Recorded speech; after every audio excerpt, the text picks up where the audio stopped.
اور رمضان کے مہینے کی ایک اہم عبادت اعتکاف ہے، جس کی بڑی فضیلت احادیث میں بیان کی گئی ہے۔ اس لیے ہم سب کو چاہیے کہ اعتکاف جیسی اہم عبادت کو وہ ہم کریں اور اس کے ذریعے سے اللہ تبارک و تعالیٰ کو راضی کر لیں۔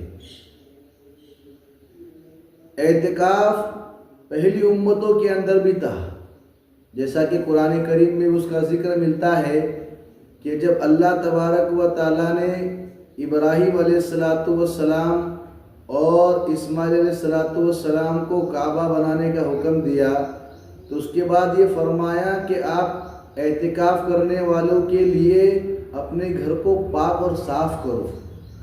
تو اس سے سمجھ میں آتا ہے کہ اعتکاف کی عبادت پہلی امتوں کے اندر بھی تھی۔ یہ بہت اہم عبادت ہے۔ امام زہری رحمۃ اللہ علیہ فرماتے ہیں کہ لوگوں پر تعجب ہے کہ لوگوں نے اعتکاف کو چھوڑ دیا، حالانکہ نبی کریم صلی اللہ علیہ وسلم نے مدینہ ہجرت کرنے کے بعد وفات تک کبھی بھی اعتکاف کو نہیں چھوڑا ہے۔ ہر سال نبی کریم صلی اللہ علیہ وسلم اعتکاف کیا کرتے تھے۔ اعتکاف کرنے والا گناہوں سے محفوظ رہتا ہے اور اس کو بہت سارے اعمال کیے بغیر اس کا ثواب ملتا رہتا ہے۔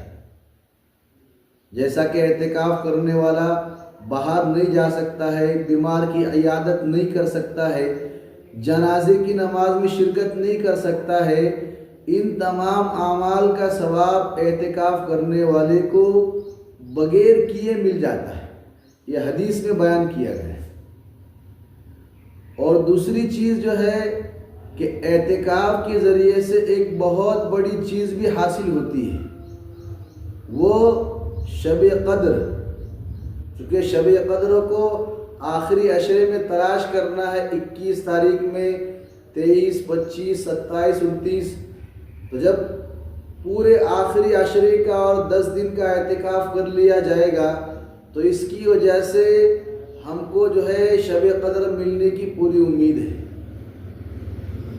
اور اعتکاف کرنے والی کی مثال ایسی ہے جیسے کسی کے در پر جا کر پڑ جائے، جب تک مقصود حاصل نہ ہو تب تک یہاں سے ہلنا نہیں۔ تو اعتکاف کرنے والا بھی اللہ تبارک و تعالیٰ کے در پہ آ کے پڑ جاتا ہے، اور جب تک مقصود یعنی اللہ کی رضا نہیں ملے گی یہاں سے ہٹیں گے نہیں۔ تو اعتکاف کے اندر اللہ کی رضا ملنے کا قوی امکان ہے کہ اللہ تعالیٰ ہم سے راضی ہو جائے اور اللہ کا فضل ہم سب کو مل جائے۔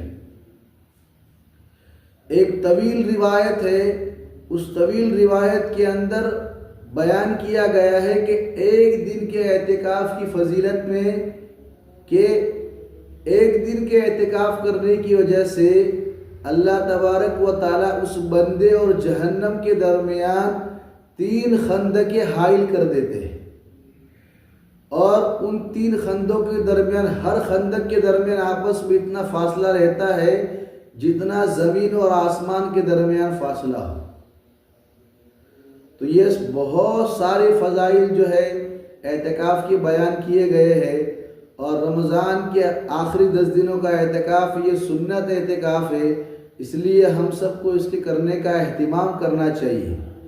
اللہ تبارک و تعالیٰ سے دعا ہے کہ اللہ تبارک و تعالیٰ ہم سب کو اعتکاف کرنے کی توفیق عطا فرمائے۔